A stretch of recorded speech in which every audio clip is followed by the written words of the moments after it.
इसमें एक सवाल यह है कि जो मौजूदा शिक्षा जो बोर्ड्स हैं, चाहे वो सीबीएसई हो चाहे वो आईसीएसई हो, उसमें क्या सबसे बड़ी कमी आपको लगती है जिसको आप इसमें दूर कर रहे हैं? आपने कहा कि सिर्फ लोग रोजगार के पीछे भाग रहे हैं और सही माने में क्या एजुकेशन मिल रहा है इस पर जोर नहीं है, तो ऐसे क्या बदलाव इसमें कॉन्क्रीट, अगर हम कुछ पॉइंट समझ सकें जिसकी वजह से ये बदलाव देखे जा सकते हैं कि एजुकेशन में कुछ बदलाव आएगा बुनियादी, क्या इसमें किया जा रहा है?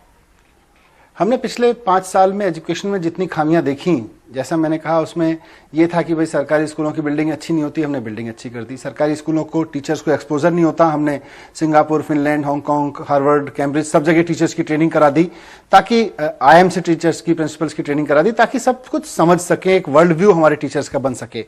लेकिन फिर भी एक कमी जो, और हमारे टीचर्स दुनिया भर के देशों में देखकर जिस चीज को आए कि हम केवल 3 घंटे की एक रटंत परीक्षा के आधार पर, रोट लर्निंग के आधार पर हम अपने बच्चों का आकलन कर रहे हैं, जो हमारी शिक्षा व्यवस्था की सबसे बड़ी खामी है। वो चाहे सीबीएसई हो, बदलाव मनीष सिसोदिया जी ये रहेगा कि इसमें एग्जाम्स नहीं होंगे और लगातार इवैल्यूएशन होगा।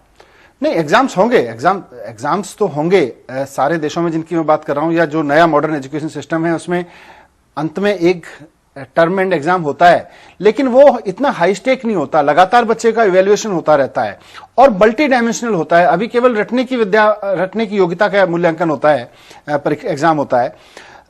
अब जैसा मैंने बोला, बच्चे के अंदर एक वो कॉन्फिडेंस आया कि नहीं आया कि वो पढ़ने के बाद केवल नौकरी ढूंढता फिरेगा, लेकिन नौकरी दे भी सकता है क्या, उसके अंदर देशभक्ति आई कि नहीं आई, उसके अंदर अपने समाज के प्रति, अपने परिवार के प्रति सम्मान आया कि नहीं आया। मैं सिर्फ ये पूछना चाह रही हूँ कि कुछ अजीब सा लग रहा है कि अब तक हम एजुकेशन में कोई देशभक्ति की बात सुनते नहीं आया। ये जरूर सुनते हैं कि शिक्षा ऐसी होनी चाहिए कि रोट लर्निंग नहीं हो, एक बेहतर इंसान बने या शिक्षित हो। अभी भी कहते हैं कि लर्निंग और एजुकेशन जो है वो अलग अलग चीज है, पर ये देशभक्त का एंगल क्यों? क्या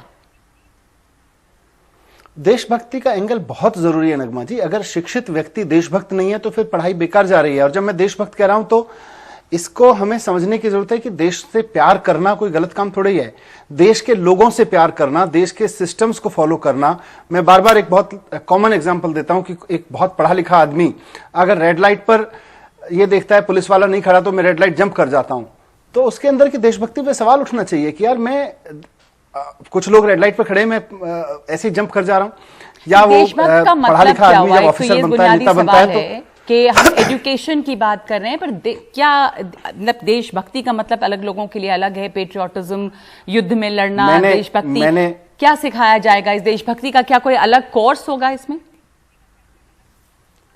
मैं बताता हूं, देशभक्ति का एक पाठ्यक्रम तो हम तैयार कर ही रहे हैं और इसी में हमने बच्चों के बीच जाके ये पूछा था कि भाई आप देशभक्ति से क्या समझते हैं। गवर्नमेंट स्कूल के बच्चों ने अपने अपने नोटशीट पे हमें एक वो बना के दी लिस्ट। उन्होंने कहा महिलाओं का सम्मान करना भी देशभक्ति है, पशु पक्षियों का प्यार करना, हर धर्म हर जाति के लोगों को सम्मान देना, ये भी देशभक्ति है। अपने बुजुर्गों का सम्मान करना, अपने सिस्टम्स का सम्मान करना, ये सब देशभक्ति है। अपने तिरंगे का सम्मान करना, अपनी मिट्टी से प्यार करना, अपने देश के लोगों से प्यार करना, अपने सिस्टम्स को फॉलो करना, ये सब कहीं ना कहीं देशभक्ति में आता है। और इसीलिए हम देशभक्ति पाठ्यक्रम भी लेके आ रहे हैं और बोर्ड में भी इस बात का आकलन करेंगे।